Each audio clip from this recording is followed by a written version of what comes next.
नमस्कार दोस्तों।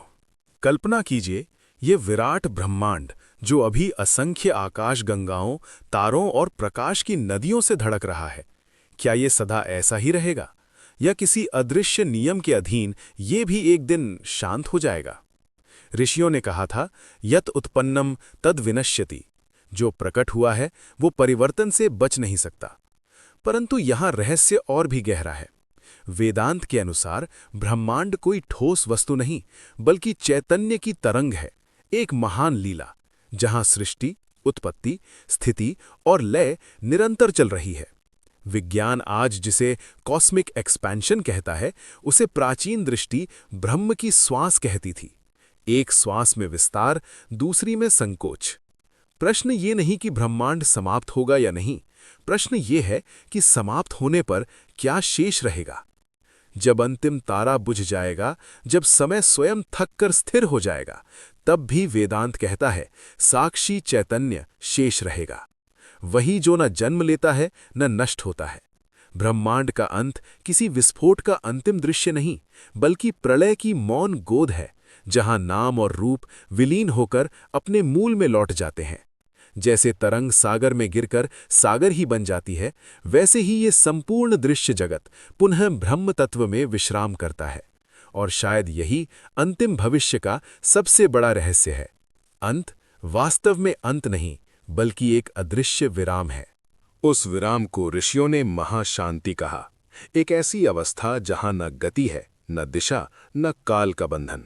सोचिए, जब काल चक्र स्वयं ठहर जाए तो अनुभव कैसा होगा। हमारी बुद्धि जिसे शून्य समझती है, वेदांत उसे पूर्ण कहता है। पूर्णमदः पूर्णमिदम्। ब्रह्मांड का अंतिम भविष्य किसी अंधेरे रिक्त स्थान में गिरना नहीं, बल्कि पूर्ण चेतना में विलीन होना है। वहां ऊर्जा भी सूक्ष्मतम संभाव्यता बन जाती है, मानो समस्त सृष्टि एक बीज में सिमट गई हो। बीजावस्था, जहां अनगिनत ब्रह्मांड सोए पड़े हैं जागने की प्रतीक्षा में।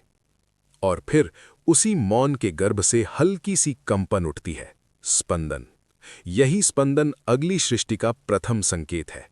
प्रलय और उत्पत्ति विरोधी नहीं, बल्कि एक ही श्वास के दो छोर हैं। ब्रह्मांड का भविष्य रेखीय अंत नहीं, बल्कि चक्रीय नृत्य है। नित्य सृष्टि, नित्य लय।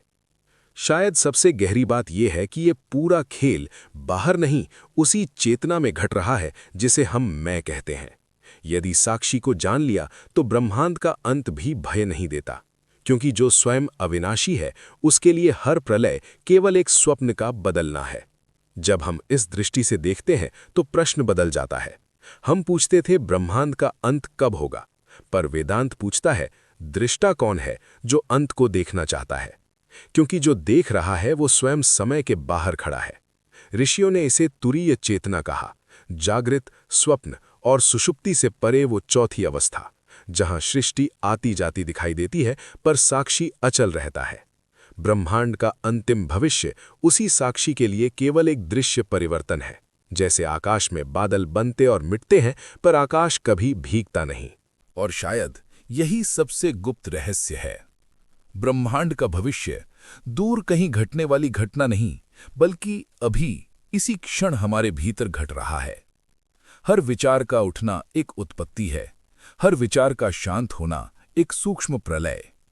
इसी छोटे चक्र में पूरे ब्रह्मांड का सूत्र छिपा है, यथा पिंडे तथा ब्रह्मांडे। जो साधक इस आंतरिक लय को पहचान लेता है, उसके लिए बाहरी विनाश का भय समाप्त हो जाता है। तब ब्रह्मांड का अंत कोई त्रासदी नहीं लगता, बल्कि परम विश्राम की वापसी जैसा प्रतीत होता है, जहां से अगली लीला फिर मुस्कुराते हुए जन्म लेगी। और तब साधक एक और सूक्ष्म सत्य को देखता है। ब्रह्मांड का भविष्य वस्तुतः चेतना की दिशा पर निर्भर प्रतीत होता है। जैसे जैसे दृष्टि बाहर से भीतर लौटती है, माया का जाल ढीला पड़ने लगता है। ऋषि कहते हैं, दृश्यम मिथ्या, दृष्टा सत्यः। जो बदल रहा है वो अस्थायी है, जो देख रहा है वही नित्य है। यदि समस्त आकाशगंगाएं भी विलीन हो जाएं, तब भी साक्षी पर कोई आघात नहीं पड़ता। इसका अर्थ है कि ब्रह्मांड का अंतिम भविष्य भय का विषय नहीं, बल्कि ज्ञान का द्वार है। एक निमंत्रण कि हम अपनी पहचान दृश्य से हटाकर आत्मतत्व में स्थिर करें। शायद अंतिम प्रलय का सबसे बड़ा संकेत बाहरी विस्फोट नहीं बल्कि आंतरिक जागरण है। जब व्यक्ति जान लेता है अहम ब्रह्मास्मि, तब उसके लिए सृष्टि का आरंभ और अंत समान हो जाते हैं। समय एक वृत्त जैसा दिखने लगता है और चेतना उसका अचल केंद्र। उसी केंद्र में प्रवेश करना ही मुक्ति है।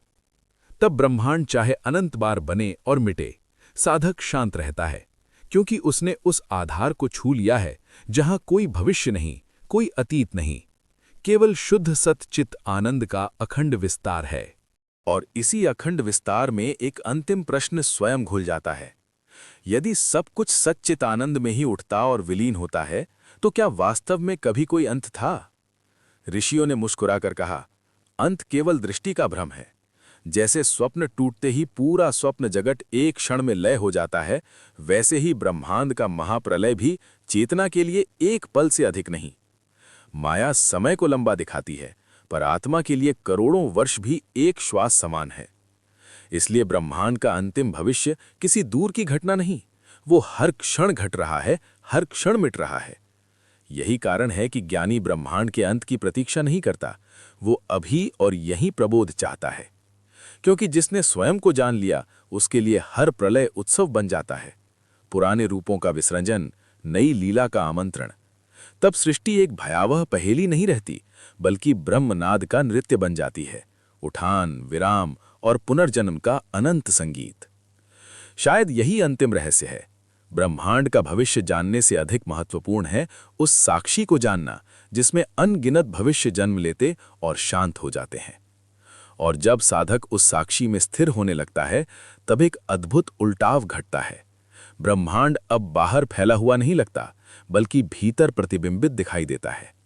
चित्ताकाश में अनगिनत लोक उठते हैं और डूबते हैं, जैसे शांत झील में तरंगे।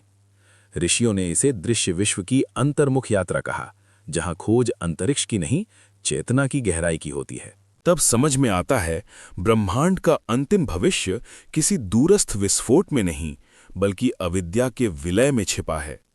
जैसे ही अज्ञान गिरता है, सृष्टि का बोझ भी गिर जाता है। और शायद यही अंतिम उद्घाटन है, जिसे हम ब्रह्मांड कहते हैं। वो साक्षी की अनंत संभावना का एक क्षणिक चित्र है। चित्र बदलेगा, कैनवस नहीं। रूप मिटेंगे, आधार नहीं। इस पहचान के साथ साधक पहली बार निडर होकर अस्तित्व को देखता है। तब प्रलय भी करुणा जैसा लगता है। एक थका हुआ ब्रह्मांड परम विश्राम में लौट रहा हो, और उसी विश्राम की गोद में अगली सृष्टि का स्पंदन पल रहा है। शाश्वत चक्र, अनादि अनंत, जहां अंत स्वयं अगली शुरुआत का द्वार है। यदि इसे और गहराई से देखें, तो प्रतीत होता है कि ब्रह्मांड का अंतिम भविष्य कोई खगोलीय घटना नहीं, बल्कि अनुभूति का परिवर्तन है। जब तक दृष्टि नाम रूप में उलझी है, सृष्टि भारी लगती है। जैसे ही दृष्टि स्वरूप में टिकती है, सब हल्का हो जाता है। तब तारों का जन्म और मृत्यु भी उसी तरह स्वाभाविक लगते हैं, जैसे श्वास का आना जाना। ऋषि इसीलिए कहते हैं, स्वयं को जानो, सृष्टि स्वयं स्पष्ट हो जाएगी। ब्रह्मांड का रहस्य बाहर हल नहीं होता, वो भीतर शांत होता है। और शायद यही इस पूरी यात्रा का मधुर निष्कर्ष है। अंतिम भविष्य जानने की जिज्ञासा हमें वर्तमान की जागृति तक लाती है, जहां साधक देखता है अभी भी सब उठ रहा है, अभी भी सब लय हो रहा है, और फिर भी एक अचल उपस्थिति सबका साक्षी है। उसी में सुरक्षा है, उसी में विश्राम। तब ब्रह्मांड का अंत कोई डरावनी खबर नहीं रह जाता, वो अस्तित्व की लय का स्वाभाविक विराम बन जाता है, एक मौन जिससे फिर नया संगीत जन्म लेता है। और उस नए अध्याय की दहलीज पर खड़ा साधक पहली बार समझता है कि भविष्य को जानने की उसकी बेचैनी वास्तव में अमरता की खोज थी। वो देखता है जो बदल रहा है वो कभी सुरक्षित नहीं था, और जो सदा से सुरक्षित है उसे बदलने की आवश्यकता ही नहीं। यही बोध अमृतत्व की झलक है। ब्रह्मांड का अंतिम भविष्य चाहे अग्नि में हो, शीत में हो या मौन विस्तार में, साक्षी के लिए वो केवल एक और परिवर्तन है। जैसे दीपक के सामने दृश्य बदलते हैं, पर ज्योति स्वयं अडोल रहती है। तभी भीतर एक शांत साहस जन्म लेता है। साधक भविष्य को पकड़ना छोड़ देता है और वर्तमान क्षण में उतर आता है। और आश्चर्य, उसी क्षण उसे अनुभव होता है कि यही वर्तमान अनंत है।